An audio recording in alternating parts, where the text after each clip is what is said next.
नमस्ते साथियों। आज हम लेकर आए हैं थेफ्ट।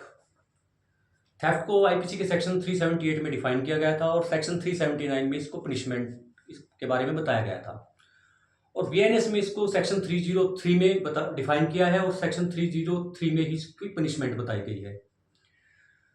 थेफ्ट के बारे में जितने भी लॉ स्टूडेंट्स हैं और प्रैक्टिस में हैं सभी जानते हैं, मगर दिक्कत कहाँ आती है? दिक्कत आती है उन स्टूडेंट्स को जो कि प्रिपरेशन करते हैं और एग्जाम में जब मेंस में लिखने बैठते हैं थेफ्ट को, तो लेंथी एग्जाम होने के वजह से उसको कंप्लीट नहीं कर पाते क्योंकि जो इंग्रेडिएंट्स हैं वो कहीं ना कहीं छूट जाते हैं। तो थेफ्ट के 5 इंग्रेडिएंट्स हैं, उन्हें हमें याद रखना पड़ेगा कि वो इंग्रेडिएंट्स है क्या, क्योंकि यदि वो हमें हमारे टिप्स पर रहते हैं तो एग्जाम में लिखने में हमें दिक्कत नहीं आती।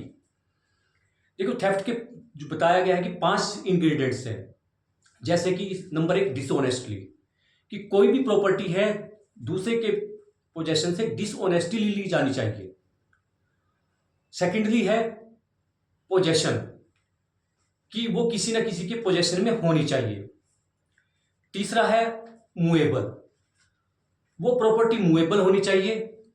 और चौथा है विदाउट कंसेंट, वो प्रॉपर्टी दूसरे के कब्जे से विदाउट कंसेंट ली जानी चाहिए। और पांचवा है मूव करना, किसी प्रॉपर्टी को एक स्थान से दूसरे स्थान तक मूव किया जाना चाहिए, तो तब ये माना जाता है कि थेफ्ट जो है वो कंप्लीट हो गया। अगर कोई चीज किसी ऑफिस में रखी है और किसी सर्वेंट ने या किसी आदमी ने उस थिंग को एक जगह से दूसरी जगह रख कर दिया इस इंटेंशन से कि बाद में इसको उठा लूंगा, भले ही वो सारा दिन ऑफिस में रखी रही, तो तब भी ये माना जाएगा कि थेफ्ट के जो कंटेंट्स हैं वो पूरे हो चुके हैं, क्योंकि उसने उस प्रॉपर्टी को डिसऑनेस्टली मूव किया, दूसरे के पोजेशन से हटाया और विदाउट कंसेंट हटाया, और वो प्रॉपर्टी मूवेबल भी थी।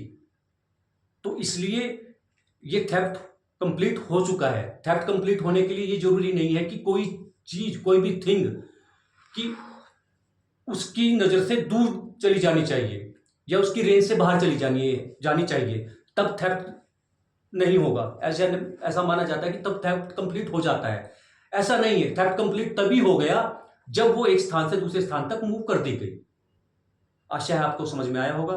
फिर भी यदि अगर कोई आपका सुझाव है या कोई आपकी कंप्लेंट है तो डिस्क्रिप्शन में मेरा नंबर दिया हुआ है, तो आप मुझसे फोन करके पूछ सकते हैं। तब तक के लिए नमस्कार।